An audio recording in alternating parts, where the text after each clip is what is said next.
Pemirsa, lagi dan lagi dan lagi, bullying atau perundungan di lingkungan pendidikan terus terjadi bagaikan lingkaran setan. Setiap bulan selalu ada kasus bullying yang muncul ke permukaan. Namun kasus yang tidak muncul ke permukaan tapi dampaknya besar diyakini lebih banyak lagi.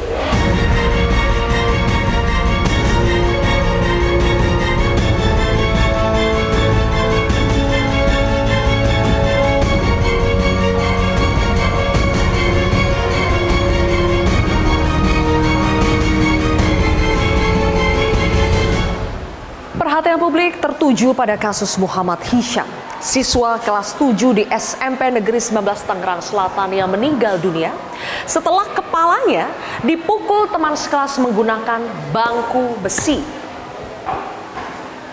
MH menghembuskan nafas terakhir setelah dirawat selama 1 pekan di Rumah Sakit Fatmawati, Jakarta Selatan. MH baru berusia 13 tahun. Terduga pelaku bullying juga sama-sama di bawah umur. Tapi mengapa anak-anak semakin dekat dan terjerumus dalam kekerasan?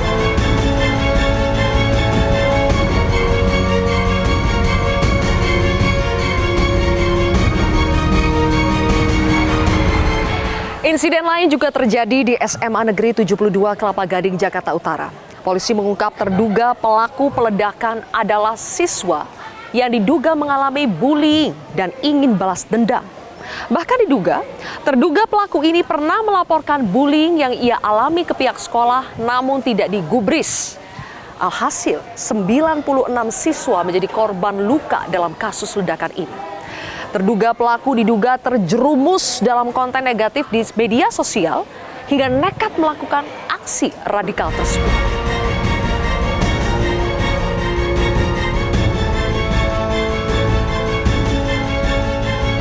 Akibat kasus ledakan di SMA Negeri 72 dan maraknya kasus bullying di Indonesia, Presiden Prabowo Subianto menggelar rapat terbatas atau ratas untuk membahas masyarakat yang harus lebih peduli terhadap pencegahan kasus bullying hingga pembatasan game online yang syarat dengan kekerasan. Sekali lagi tadi beliau menekankan bahwa ini menjadi peringatan bagi kita semua. Jadi tadi beliau juga menyampaikan bahwa memang kita perlu menumbuhkan kembali kepedulian sosial, menghidupkan kembali kehidupan bermasyarakat kita. Ya. Beliau tadi juga membahas bagaimana Karang Taruna harus aktif kembali, pramuka harus aktif kembali. Kalau di lingkungan sekolah, bagaimana juga para guru dan tenaga pendidik harus lebih aware atau perhatian manakala ada sesuatu yang dirasa mencurigakan, termasuk beliau tadi menyampaikan bahwa kita masih juga harus berpikir untuk membatasi dan mencoba bagaimana mencari jalan keluar terhadap pengaruh-pengaruh dari game-game online, karena tidak menutup kemungkinan game-game online ini ada beberapa yang di situ ada hal-hal yang kurang baik yang mungkin itu bisa mempengaruhi generasi kita ke depan gitu.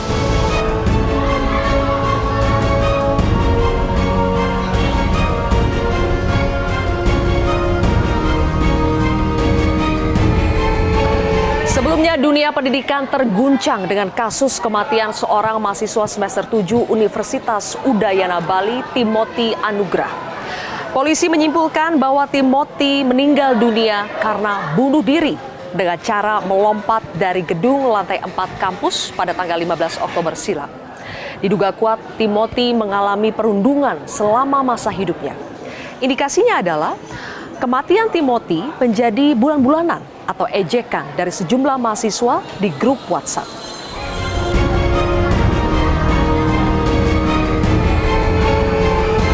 Maraknya bullying tentu sudah tidak bisa ditanggapi lagi secara normatif.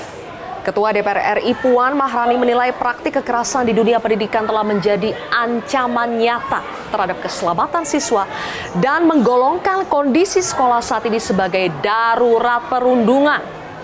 Apakah itu di SD, SMP, SMA, bahkan di universitas, ini merupakan satu hal yang tidak boleh terjadi, dan kalau dikatakan ini darurat, saya bersama dengan pimpinan mungkin juga sudah mulai mengatakan ini sudah darurat karena sudah terjadi kembali dan terulang lagi. Komisi Perlindungan Anak Indonesia (KPAI) juga menegaskan bahwa persoalan bullying harus ditangani secara serius, baik dari aspek penanganan maupun pencegahan. Lingkungan pendidikan jelas belum menjadi tempat yang aman dan nyaman bagi entitas di dalamnya. Masih banyak yang takut untuk melaporkan bullying yang mereka alami.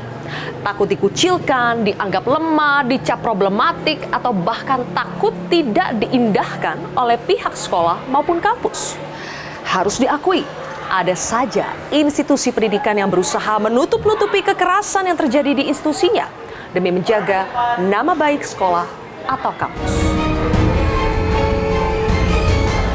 Kasus-kasus tadi menjadi pengingat keras bagi pemerintah dan sekolah untuk mengambil langkah struktural.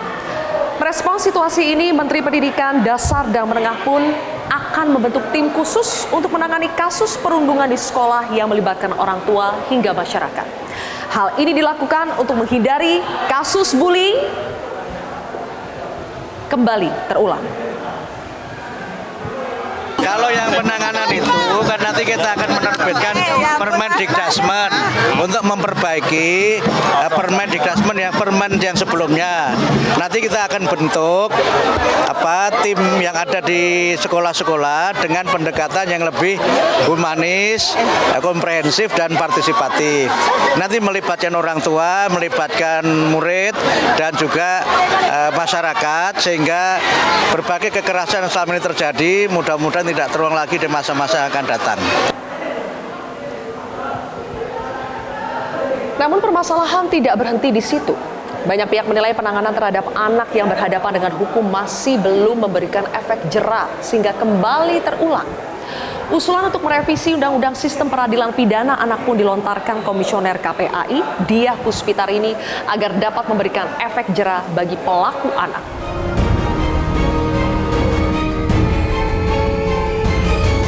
Darurat bullying di institusi pendidikan harus dihentikan. Semua pihak harus memutus mata rantai lingkaran setan perundungan dari sistem pendidikan, pencegahan, dan hukum yang harus ditegakkan. Inilah kontroversi selengkapnya. Bersama saya, Zilvia Iskandar.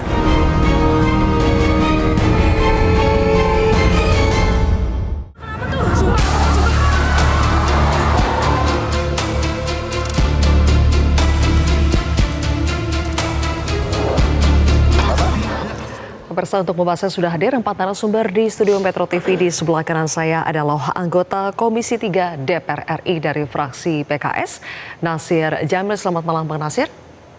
Terima kasih sudah hadir di kontroversi. Terima kasih. Kemudian juga ada tenaga ahli Komnas Perlindungan Anak Pusat, Abilio Fernandes da Silva, atau yang biasa disapa Bang Billy. Selamat malam, Bang Billy. Terima kasih sudah hadir. Kemudian juga pemerhati pendidikan dan anak, Ibu Retno Listiarti. Bu Retno, selamat malam. Selamat malam. Kemudian ada pakar psikologi forensik, Mas Reza Indragiri. Mas Reza, selamat malam. Halo, Mas Reza, saya langsung mulai ke Anda. Institusi pendidikan justru menjadi tempat di mana bullying marak terjadi. Apa yang salah dengan sekolah atau kampus? Karena di sekolah ataupun di rumah atau juga bahkan di masyarakat masih menganggap bahwa yang namanya perundungan atau bullying itu adalah dinamika yang lazim, yang normal dalam proses perkembangan sosial anak dan remaja. Alhasil konsekuensinya karena dianggap normal, karena dianggap lazim, maka ini akan berkembang biak. Sampai kemudian korban memutuskan bahwa tidak ada pihak lain yang bisa diandalkan untuk menyelesaikan masalah saya, kecuali diri saya sendiri. Dengan cara apa? Dengan cara kekerasan yang sebanding dengan penderitaan berkepanjangan yang saya alami. Sehingga masuk akal bahwa ini tidak berhenti karena apa? Tadi disebut oleh Mbak Zilvia, ini laksana lingkaran setan. Korban hari ini adalah pelaku esok hari. Dan seterusnya, dan seterusnya. Baik, saya ingin menampilkan bahwa ada pernyataan dari penyidik yang memeriksa, sebetulnya ini salah satu kasus yang mencuat belakangan ini, pemirsa, di mana telah terjadi ada ledakan di SMA Negeri 72 Kelapa Gading, Jakarta Utara, yang ternyata terduga pelaku peledakan itu adalah siswa di SMA itu sendiri yang diduga telah menjadi korban bullying. Dan dalam pernyataannya boleh ditampilkan teman-teman bahwa penyidik mengatakan sebetulnya dari temuan si anak ini atau terduga pelaku ini sudah pernah melaporkan kejadian bullying yang ia alami ke pihak sekolah, tetapi tidak digubris. Meskipun pada nantinya dari pihak sekolah pun membantah hal tersebut. Nah, Bang Billy, dalam kasus peledakan sekolah SMA Negeri 72 Jakarta, penyidik bilang sekolah tidak menanggapi laporan bullying dari terduga pelaku ini. Tapi sekolah telah membantah itu. Bagaimana dari temuan Komnas Perlindungan Anak? Apakah memang diduga kuat ada bullying di situ?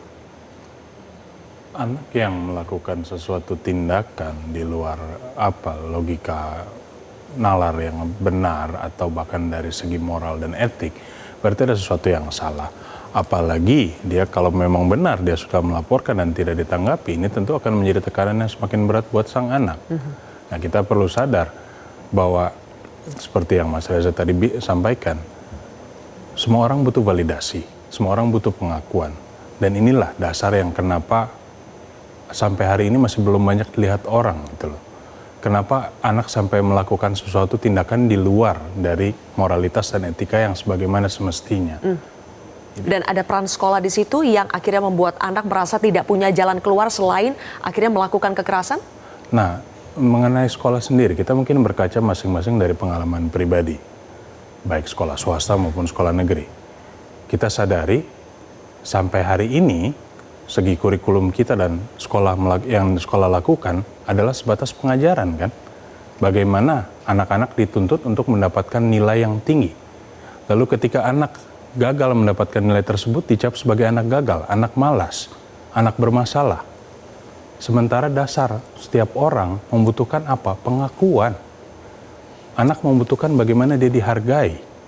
Dan itu yang banyak kita lihat anak-anak bermasalah inilah yang melakukan banyak tindakan kriminalitas termasuk bullying ini. Jadi ada persoalan di sistem pendidikan kita? Oke. Ya, secara linear seperti itu. Bu Retno, Anda setuju kalau ada masalah di sistem pendidikan kita sehingga membuat kekerasan terus berkembang biak di sekolah? Ya, pertama sebenarnya yang kuncinya adalah pengakuan ya. Jadi sekolah itu mau mengakui ya. Nah, ini yang sulit ya. Jadi sekarang gini ya, kalau kita denial, kalau kita tidak pernah mengakui bahwa ada, kan kita merasa baik-baik aja dan nggak perlu ngelakuin apapun. Jadi kalau misalnya rumah kita tuh kemasukan maling, kan kita baru sadar, oh ya nih ada masalah gitu. Nah, ini udah kemasukan maling, tapi masih nggak sadar gitu. Dan masih juga mengatakan baik-baik aja gitu. Nah, kan nanti maling-maling lain akan masuk gitu. Kondisinya akan semakin tidak aman. Nah, yaitu tadi bagaimana kita mau memutus mata rantainya ketika pengakuan aja nggak ada. Nah, kalau sekolah dengan berani atau dengan sebuah kesadaran atas kepentingan terbaik bagi anak mau mengakui, ya kami terus minta maaf kan juga bisa dilakuin. Atas bahwa kita tidak bisa melindungi, kan kita jarang sekali mendengar ada kasus-kasus itu sampai kematian dan lain-lain. Ada nggak permintaan maaf dari pihak sekolah? Itu nyaris nggak ada. Yang kedua, menurut saya ketika kita ngakuin, kita jadi akhirnya introspeksi dan mau berbuat sesuatu. Kita mau membuat sistem berlapis agar menjadi aman. Ya. Nah, sekolah aman sendiri sudah jadi programnya Kementerian Pendidikan Dasar dan Menengah. Nah, itu udah lama sebenarnya. Nah, lalu regulasinya ditambahkan. Jadi regulasi yang terbaru itu adalah untuk memperkuat sekolah aman agar bisa betul-betul dilaksanakan, yaitu Permendikbudristek nomor 46 tahun 2023 tentang pencegahan penanganan kekerasan di satuan pendidikan. Nah, coba aja deh, satu aja amanat dari permen ini adalah meminta sekolah membuat kanal pengaduan. Nah, kanal pengaduan itu nggak boleh tunggal. Jadi artinya bukan cuma ke sekolah, tapi terlink, misalnya sekolah harus nyantumin juga KPAI misalnya, KPAD misalnya, atau Kementerian Pemberdayaan Perlindungan Anak, Kemenik. Jadi ada tuh, tidak cuma satu sekolah. Mungkin anak tuh nggak percaya sama sekolahnya, tapi percaya mungkin dengan yang lembaga lain, lalu dia berani ngelapor. Nah, yang terobosannya lain adalah sekolah tuh bilang, kami bikin kanal pengaduan, tapi sebenarnya ruangan.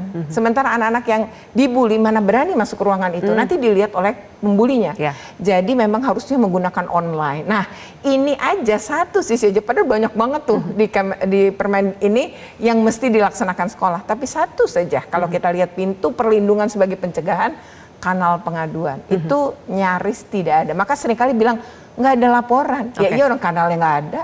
Jadi sekolah pun belum menjadi tempat yang aman untuk orang berani untuk mengadu ya? Iya. Oke. Bang Nasir, ketika kita melihat kasus di SMA Negeri 72, lagi-lagi terduga pelaku ini diduga terpapar oleh forum online yang isinya adalah kriminalitas, radikalisme. Apakah itu artinya negara masih gagal dalam menyediakan lingkungan digital yang aman?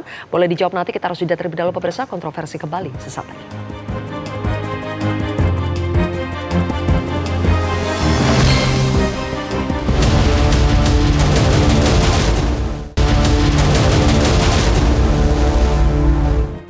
Salah satu faktor yang membuat bullying semakin meningkat atau kekerasan di lingkungan pendidikan itu semakin meningkat diduga adalah karena semakin mudahnya akses terhadap internet maupun game online. Bang Nasir. Iya, bisa jadi juga seperti itu. Apakah itu artinya negara masih gagal dalam menyediakan lingkungan digital yang aman buat anak? Iya, negara menurut saya belum mampu untuk mengantisipasi itu dan mengatasi hal itu. Ya, jangankan itu, judi online aja yang sudah terang-terangan saja sampai hari ini tidak mampu diatasi oleh negara. Ya, nah karena itu ketika kita menyadari bahwa ada satu peristiwa di mana seorang anak atau seorang siswa dia terpengaruh ya karena sering melihat ya atau menonton, kemudian mungkin juga ada faktor di luar itu. Misalnya dia dirundung gitu ya, dibully, sehingga dia akan nekat melakukan aksi ya seperti orang lihat wah ini kayaknya mirip-mirip pelaku teroris kira-kira begitu ya. Meskipun sebenarnya juga belum tentu seperti itu. Nah kemarin di suatu tempat misalnya ada pesantren dibakar, yang bakar santrinya. Ya, menurut informasi itu dibully karena dia sering dikatain dengan idiot, tolol gitu, sehingga dia membakar pesantren itu. Tapi pimpinan pesantren membantah kalau misalnya anak itu adalah korban bully, yang sampai hari ini masih polemik itu di kota itu. Ya, nah jadi memang sekali lagi pemerintah harus mengambil sikap ya, tapi jadi bukan hanya kementerian terkait ya Kementerian Pendidikan atau Kementerian Pemberdayaan Perempuan dan Anak ya, tapi kementerian yang berhubungan dengan ini juga harus bersama begitu. Nah karena itu kementerian koordinator misalnya yang menggawangi kementerian-kementerian yang terkait dengan upaya mengantisipasi peristiwa ini itu harus bersama-sama gitu. Jangan kemudian tidak fokus dengan apa yang harus dibuat oleh negara gitu. Nah Presiden melalui Mensesnek tadi sudah menyampaikan kan bahwa ada komitmen dari negara, dari pemerintah. Nah karena itu harus ditindaklanjuti. Ini momentum baik nih sebenarnya. Konkretnya momentum apa? Bagus. Ya, Detailnya apa? Ini momentum bagus. Ya apakah kemudian mengevaluasi regulasi? Karena ini menyangkut dengan masa depan pendidikan nasional kita begitu. Ya. Jadi karena itu harus diperhatikan betul. Karena pembukaan Undang-Undang Dasar mengatakan mencerdaskan kehidupan bangsa, lalu kita punya regulasi bagaimana menggapai tujuan pendidikan nasional kita, lalu kita dihadapkan hal-hal seperti ini. Atau jangan-jangan ini adalah warisan masa lalu, di mana bukan saya ingin memojokkan, tapi bisa jadi karena kementerian yang memang mengurus ini dijabat oleh orang-orang yang memang tidak punya kompetensi untuk mengurus kementerian itu. Ya, ini kan seperti lingkaran setan ya. Kita harus cari tahu dulu akar masalahnya itu seperti apa nih Bang Nasir. Oleh karena itu saya ingin tanya kepada Mas Reza. Mas Reza, kalau kita berbicara soal apa sih yang menyebabkan seseorang, apalagi seorang anak itu bisa menjadi pembuli, tadi Mas Reza mengatakan karena lazimnya, normalnya mereka melihat itu adalah suatu yang normal. Tapi apa sebetulnya faktor utama seseorang, apalagi anak, itu bisa menjadi pembuli, Mas Reza? Psikologi forensik selalu yakin bahwa perilaku manusia, kepribadian manusia, termasuk perilaku kekerasan manusia adalah hasil interaksi antara faktor dalam dan faktor luar. Kalau tadi Mbak Zilvia menyinggung hal ihwal terkait dengan game online misalnya, itu relevan berarti kita sedang berfokus pada faktor eksternal. Tapi mari coba kita realistis. Anggaplah hari ini ada 1 juta anak Indonesia yang memainkan game online, bahkan game online tentang kekerasan. Apakah serta-merta esok hari 1 juta pemain itu akan menjadi pelaku kekerasan? Tidak. Niscaya tidak. Itu artinya memang kita dituntut untuk memberikan perhatian tidak hanya pada faktor eksternal, faktor situasi, faktor lingkungan, tapi juga harus pada faktor internal, faktor kepribadian, faktor dalam. Pun tidak cukup. Karena berulang kali saya hadir di ruang persidangan, mencoba meyakinkan majelis hakim bahwa situasi ini berlangsung tidak hanya cukup dengan kita potret dinamika dalam dimensi mikronya, tapi ada dimensi-dimensi berlapis yang semestinya harus kita tinjau bersama-sama. Itulah yang mudah-mudahan akan bisa menghentikan mata rantai bullying, sekaligus menagih pertanggungjawaban tidak hanya pada pesakitan seorang diri. Tapi sayangnya, betapapun hakim menyimak 2-3 jam elaborasi panjang lebar tentang kompleksitas perundungan, tapi tetap piranti hukum kita menempatkan seorang anak di kursi pesakitan itulah sebagai satu-satunya orang yang harus bertanggung jawab atas kekerasan yang sudah dia alami. Padahal Abai bahwa sang pesakitan tadi saya katakan sesungguhnya sudah mengalami viktimisasi berulang. Viktimisasi pertama, dia derita ketika teman-teman mengolok-oloknya. Kemudian dia mencoba mencari pertolongan, melapor ke guru, melapor ke orang tua. Yang diterima apa? Kalimat-kalimat klise yang nyaris omong kosong. Maafkan nak, cobalah bersabar, ini wajar dalam pertemanan, waktu akan membersihkan lukamu. Kalimat-kalimat yang sadar tidak sadar justru menjadi pengalaman viktimisasi kedua. Anak kemudian keluar dari sekolah, melapor ke polisi, melapor ke Komnas Anak. Apa kata sebagian polisi? Laporan kami sudah banyak, bawalah kembali ke sekolah, selesaikan di sana saja. Sadar tidak? Ternyata otoritas penegakan hukum pun bisa melakukan viktimisasi ketiga. Dan puncaknya ada di pengadilan. Jadi saya katakan, tanda petik hakim tidak bisa menjadikan pemahaman tentang kompleksitas masalah ini sebagai dasar untuk membuat putusan yang lebih adil. Praktis 4 kali viktimisasi. Tapi Mas Reza, apakah ada hasil riset yang menunjukkan bahwa memang rata-rata yang menjadi pelaku dulunya adalah korban? Oh iya, angkanya sangat spektakuler. Misalnya kalau kita bicara tentang perundungan darat sebutlah gitu ya, yang face to face, 90% pelaku perundungan ternyata juga adalah korban perundungan. Karena ini sedang berkembang. Perundungan tidak hanya berlangsung face to face, tapi juga lewat dunia siber. Angkanya juga kurang lebih sama. 40% pelaku perundungan di alam maya ternyata juga adalah korban perundungan. Ini yang tadi saya katakan, kompleksitas masalahnya, lingkaran setannya tidak kunjung berhenti karena betapapun situasinya sudah tidak lagi jelas antara hitam dan putih, tapi proses penegakan hukumnya tetap menempatkan siapa pelaku, siapa korban. Oke. Berbicara soal lingkaran setan ini, Mbak Retno, sebetulnya lingkungan sekolah yang seperti apa sih yang menyuburkan bullying itu? Ya, jadi sebenarnya kalau kita menggunakan Ki Hajar Dewantara ya, Ki Hajar Dewantara itu mengatakan yang sampai hari ini kan prinsip-prinsipnya masih digunakan dalam pendidikan kita. Nah dia Ki Hajar itu bilang ada 3 ranah sebenarnya untuk ngedidik anak ya, membangun karakter anak. Yang pertama sebenarnya lingkungan rumah, itu pertama dan utama. Disitulah anak tuh dibangun supaya karakternya.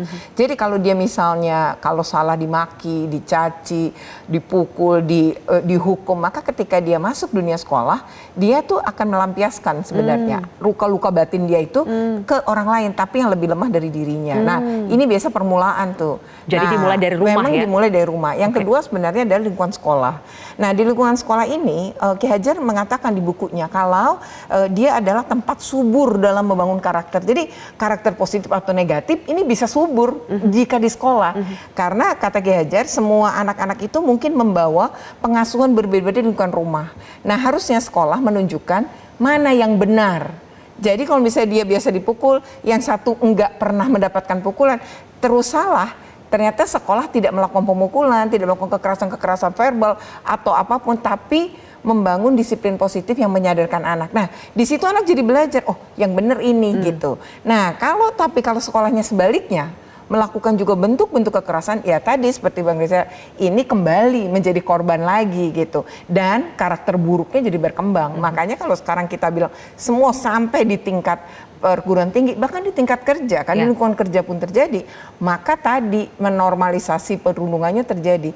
Bully itu kan beda sama bercanda, tapi orang selalu bilang, itu kita bercanda, dia aja yang lebay, terus kalau dia lapor ya tadi dibilang, cengeng, lemah, padahal enggak. Nah kalau bully sendiri gitu ya, kan ada 3 ya indikator kuatnya. Pertama adalah berulang. Apakah berulang? Misalnya body shaming, misalnya dia gemuk, tapi kalau dipanggil itu gembrot gitu, atau dia hitam, kalau dipanggil keling itu berulang sampai orang lupa nama dia.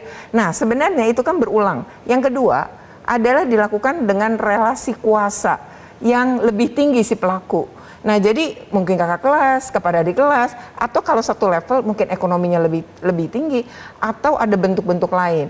Nah lalu guru ke murid atau orang tua ke anak itu semua bisa gitu melakukan. Nah yang ketiga ini yang sebenarnya kita juga sering lupa, yang menentukan bully atau enggak itu sebenarnya korban. Jadi di ketiga itu disebutin korban merasa dirinya itu tidak nyaman, terintimidasi, tersakiti, itu disebut dengan bully gitu atau perundungan orang bilang. Nah, inilah yang kemudian tumbuh subur karena dianggap hanya ngata-ngatain. Ya. Nah, kata-kataan ini akhirnya menormalisasi dan itu terjadi sampai pada lingkungan kerja akhirnya. Karena terus tuh berkembang dan dianggap normal. Jadi orang yang ngerasa nggak kuat dibully itu adalah orang yang lemah gitu. Jadi ketika semua menutup pintu dia sembuh atau dia pulih, ya akhirnya dia mengambil cara lain ya seperti yang sekarang ini banyak kita hadapi. Oke, akhirnya jadi kekerasan ya. Jadi Bang Billy, kalau sekarang kita langsung masuk ke poin, solusinya apa yang bisa diberikan oleh negara, oleh orang tua, sekolah, masyarakat? Kita mulai dulu dari mungkin tadi ketika kita bilang di sistem peradilan kita, di mana hanya menempatkan pelaku si anak itu menjadi pesakitan, hanya dialah yang bertanggung jawab. Apakah kita harus mulai merubah dari bagaimana mindsetnya adalah bukan hanya terduga pelaku yang menjadi sosok yang disalahkan, tetapi memang ada sistem yang harus diubah? Buat saya, pengadilan adalah konteks hilir. Sementara dalam penanganan masalah, kita semestinya berfokus kepada usaha preventifnya atau di hulunya. Kita sama-sama mengenal bahwa anak adalah buah cinta orang tuanya.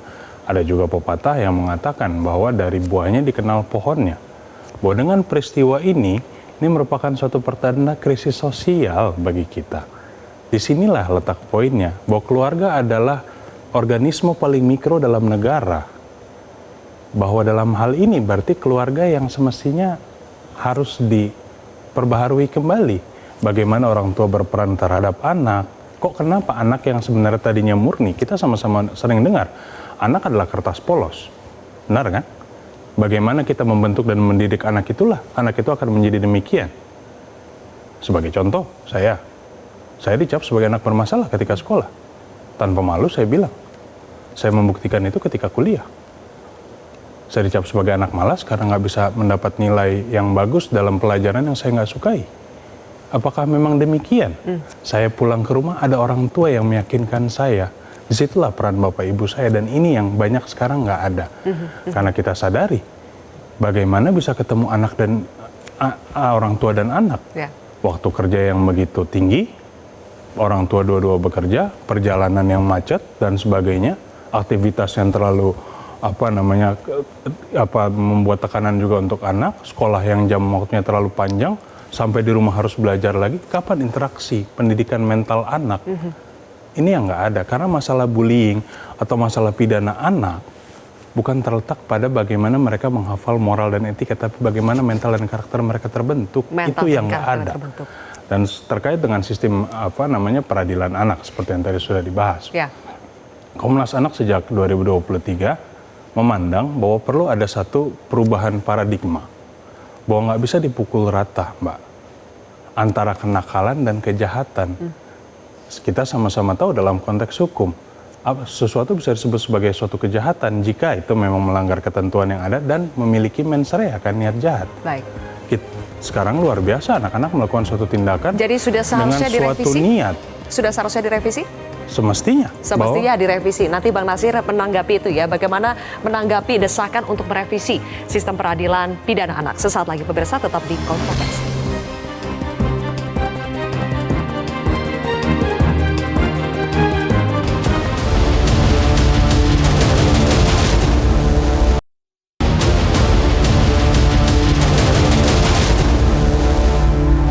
Apakah revisi Undang-Undang Peradilan Anak demi memberikan efek jera yang lebih berat kepada pelaku perlu dilakukan, Bang Nasir? Apakah sudah mendesak? Ya, pertama tadi saya sebutkan bahwa negara itu perlu memikirkan politik hukum untuk menyikapi darurat perundungan ini. Jadi kalau kita lihat kan ada 3 rumah itu. Rumah 1, rumah 2, rumah 3. Rumah pertama keluarga, rumah kedua itu lingkungan, dan rumah ketiga pendidikan. Terintegrasi nggak ketiga ini? Nah, negara harus memikirkan karena negara punya segalanya gitu.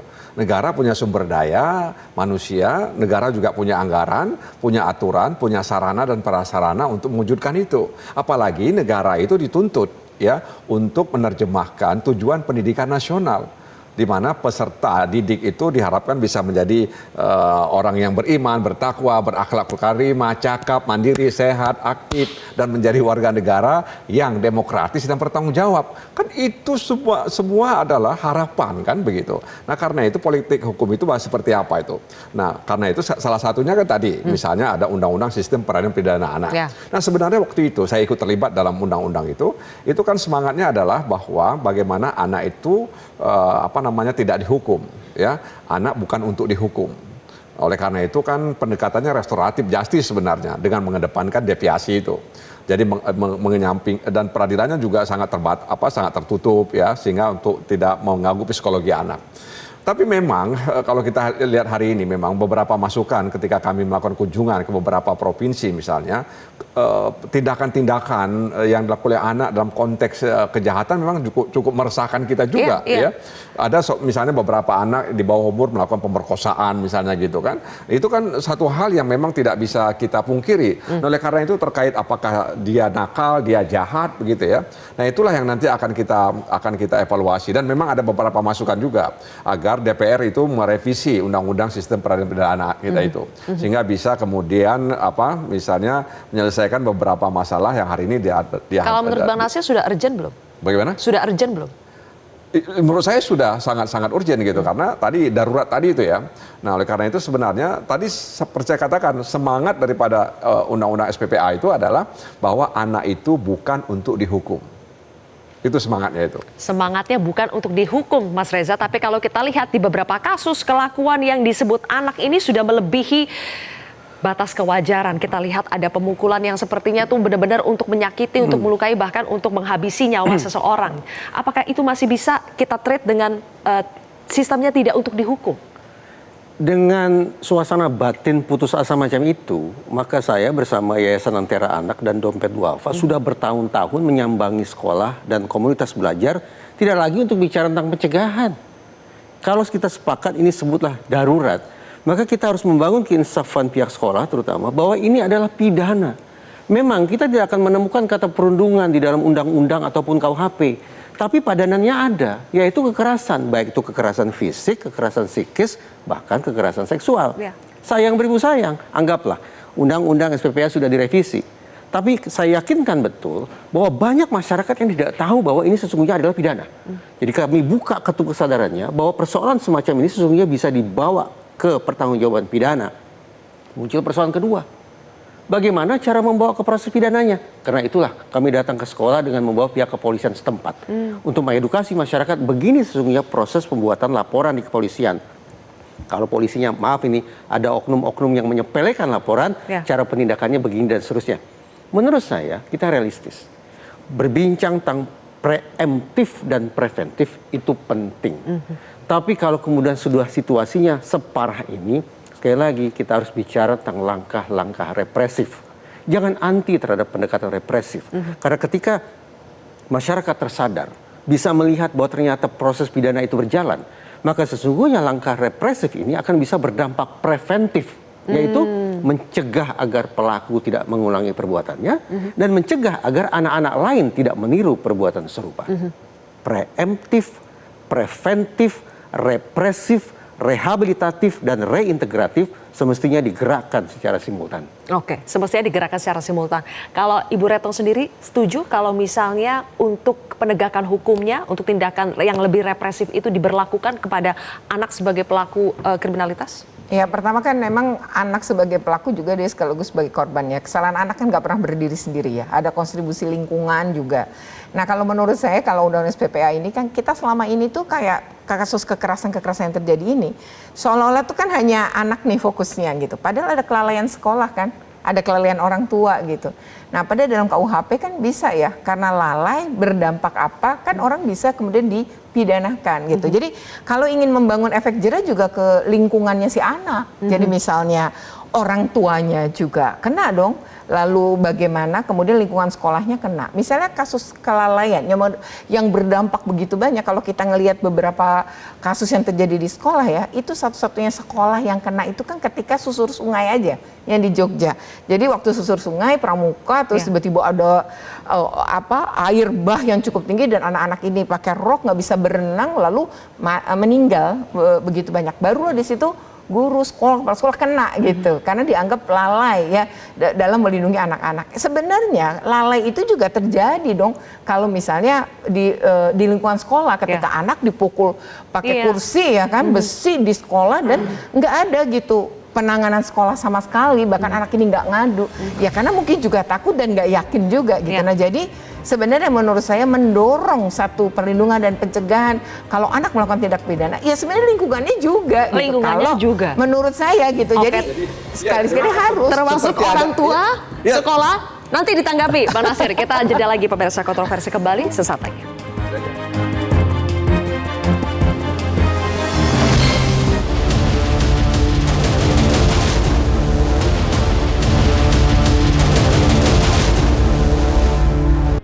Berbagai peristiwa bullying yang terjadi belakangan ini dinilai sebagai momentum untuk bisa merevisi Undang-Undang SPPA, Sistem Peradilan Pidana Anak. Termasuk kata Bu Retno, harusnya orang tua, guru di sekolah juga bisa ikut bertanggung jawab. Oh iya, jelas. Karena tadi itu, karena anak itu tergantung lingkungan sosialnya, ya. Jadi ada teori pembelajaran sosial, dia sangat dipengaruhi oleh lingkungannya. Jadi ketika kami waktu itu menyusun SPPA ini, kami mengatakan ketika anak berbuat salah, apalagi berbuat pidana, maka sebenarnya orang tuanya lah yang harus dihukum. Kira-kira waktu itu seperti itu. Nah karena itu ini momentum untuk mengevaluasi, merevisi apakah selama ini undang-undang itu sudah memberikan pembelajaran atau efek jera kepada anak yang melakukan tindak pidana. Ya, yang tindak pidana itu artinya dia sudah melukai orang, ya, kemudian melakukan tindakan-tindakan yang itu masuk dalam kategori pidana itu. Yang kedua, sebenarnya menurut saya negara juga pemerintah harus memikirkan semacam gugus tugas, ya, gugus tugas yang itu ada di sekolah-sekolah semua. Kalau misalnya makanan bergizi gratis itu ada di semua sekolah, kenapa hal ini juga tidak dilakukan? Jadi anak itu bukan hanya dikasih makan, dan itu harus kita hormati sesuatu program yang baik. Tapi bagaimana juga ya selain makanan gizi yang gratis itu, negara pemerintah juga harus memikirkan ada satu gugus tugas di sekolah-sekolah, mulai dari SD, SMP, SMA, bahkan sampai perguruan tinggi, baik pendidikan umum, pendidikan agama, ada gugus tugas ini yang mereka tadi dikatakan oleh Bung Reja itu preemptif, kemudian preventif, ya. Jadi preemptif itu kan mendeteksi dini dia, ya, mendeteksi dini dan ketika terjadi maka dia berusaha mencegah agar itu tidak meluas. Nah, saya pikir dari peristiwa-peristiwa yang terjadi ini perlu dipikirkan itu, ya, ada gugus tugas yang bertugas agar kemudian perundungan ini bisa dideteksi dini, bisa dicegah sehingga tidak menimbulkan malapetaka bagi anak itu sendiri, orang tuanya dan teman-teman yang ada di sekitar dia. Jadi kita tunggu tugas Bang Nasir meyakinkan teman-teman di DPR revisinya, tolong itu mau dikemanakan revisi itu jadi atau tidak ya. Bang Billy, apa solusi yang bisa dimulai dengan cepat untuk menyelesaikan kasus perundungan yang ada di Indonesia? Salah satunya melalui ide perubahan atau revisi Undang-Undang Sistem Peradilan Pidana Anak. Itu salah satu yang konkret. Salah satu. Karena concern kami dari Komnas Anak, perlu ada satu dikotomi jelas antara sebatas kenakalan anak dengan kejahatan yang dilakukan oleh anak. Jika kedua hal ini dipukul rata, maka salah satu esensi hukum untuk membangun efek jera, deteran efek bagi masyarakat agar tidak melakukan seperti Mas Reza tadi sampaikan, tidak akan tercapai. Bahwa perlu adanya penanganan jelas dan tegas. Yang saya sampaikan tadi usaha preventif adalah mencegah kembali timbulnya. Namun untuk yang sudah ada, mau nggak mau ini harus ditangani secara tegas dan lugas. Bagaimana anak yang memang terbukti secara pidana melakukan suatu bentuk aktus reus dan didasari atas mens rea, bukan hanya karena ketidaktahuannya atau karena rasa ingin tahunya, tetapi memang dengan satu niat, apalagi dengan suatu bentuk dolus kesengajaan di sana. Apakah dia tidak patut dipidana? Nah, tetapi memang konteks pidananya bukan dalam konteks retributif atau membalas atas kejahatan dia, tetapi lebih kepada penyadaran dia. Nah, bentuknya seperti apa? kita serahkan kepada para wakil rakyat di DPR. Baik, kalau Bu Retno melihatnya kita harus mulai dari mana, Bu Retno? Iya, pertama untuk lingkungan sekolah ya, sebenarnya yang disebutkan Bapak tadi bahwa tim yang disebut dengan Satgas itu sebenarnya udah ada. Sudah ada. Dan itu sebenarnya perintah dari Permendikbudristek 46 tahun 2023 tentang pencegahan penanganan kekerasan satuan pendidikan. Masalahnya tim PPK di level sekolah ini nggak paham tentang peraturan ini. Jadi penanganannya tidak sesuai dengan ketentuan. Yang kedua adalah tim Satgas. Tim Satgas itu didirikan di daerah. Jadi tim di sekolah namanya tim PPK, di daerah namanya tim Satgas. Yang tanda tangan gubernur, kalau provinsi, kabupaten kota ya bupati dan wali kota.